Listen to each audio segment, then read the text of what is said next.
Além de não contribuir para a valorização do futebol local, os mistos também trazem outros prejuízos para o Estado. A falta de potenciais torcedores e consumidores para os clubes enfraquece os cofres e impossibilita a formação de elencos fortes que possam bater de frente com os grandes clubes. A Copa do Brasil é considerada uma das mais democráticas competições do futebol brasileiro, por reunir equipes de todos os estados do país e todas as divisões, proporcionando confrontos de equipes de alto investimento, como os clubes da Série A, contra equipes de orçamento mais modesto. Foi assim em 2011, quando o Flamengo enfrentou a equipe do Muricy aqui em Alagoas. Pelo tamanho da partida, o time alagoano mandou o jogo no estádio Rei Pelé e, para a surpresa de todos, a maior parte dos 16.500 torcedores presentes no estádio vestia vermelho e preto. Quando o Flamengo veio para cá, o Muricy não jogou lá em Muricy, trouxe o jogo para o Trapichão e era para vender o jogo para cá, né? Muricy e Coruripe fizeram isso com jogos de Palmeiras e Flamengo, justamente porque não tinha expectativa nenhuma de público, são times, já são segundo ou terceiro times no interior, de um torcedor do interior que torce para o Rio, São Paulo. Casos como este demonstram a força dos torcedores mistos na região norte e nordeste e como eles trazem prejuízo e possibilitam o crescimento do futebol local.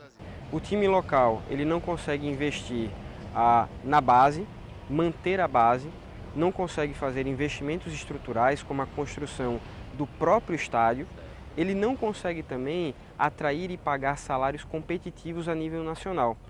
E aí nós temos em comum a contratação, entre aspas, eu vou colocar, do que nós poderíamos chamar de refúgio de jogadores, que são aqueles jogadores que já estão em fase de aposentadoria, já tiveram grandes passagens em times nacionais, mas como já estão se aposentando e não tem mais mercado no eixo sul-sudeste, eles acabam vindo para times de regiões menores, como o próprio estado de Alagoas, o CSA, o CRB. São esses medalhões que alimentam o desejo dos times alagoanos de chegarem à Série A do Campeonato Brasileiro. O CSA conta hoje no seu elenco com o meia Juan, que já jogou no Arsenal da Inglaterra e aqui no Brasil ficou conhecido depois da passagem pelo Flamengo. O lateral Wellington Silva, que jogou no Fluminense.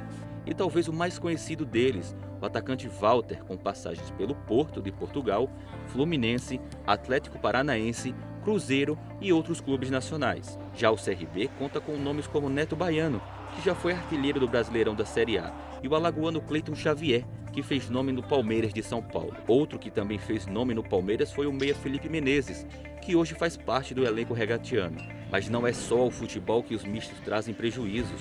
Outros setores da economia também são afetados. Porque a Série A, que é a grande vitrine do futebol nacional, ela movimenta assim uma cadeia de turistas do futebol. Quando esse torcedor ele viaja, ele se desloca para uma região onde o futebol não é tão tradicional, ele acaba movimentando a cadeia, porque ele vai ter que reservar hotel, ele vai ter que se alimentar, ele vai conhecer a vida noturna do local e quem sabe até ele pode voltar com a família dele porque gostou do ambiente, né? Então é muito bom para a economia local e regional que os seus times consigam chegar à Série A. Mesmo sendo os grandes da capital, CRB e CSA sentiram os efeitos dos mistos esse ano. Pela Copa do Brasil, as duas equipes enfrentaram a equipe do São Paulo. E o que se viu foram arquibancadas cheias de torcedores alagoanos, mas ainda com a presença de torcedores do rival. A gente teve de 20% a 30% de ingressos vendidos para a torcida rival e os times alagoanos encheram sua parte, né? Ou seja, 70%. Então seria ruim, por exemplo, se a gente tivesse que abrir mais partes ou abrir mais trechos do Rei Pelé, porque a torcida de São Paulo foi muito maior do que de CSA e de CRB. A gente não viu isso, né? Pelo contrário, eu estive no dos jogos, foi o jogo do CSA, a parte do CSA estava lotada, né? E isso mostra, inclusive, como em determinados momentos você vai ter uma diferenciação, né?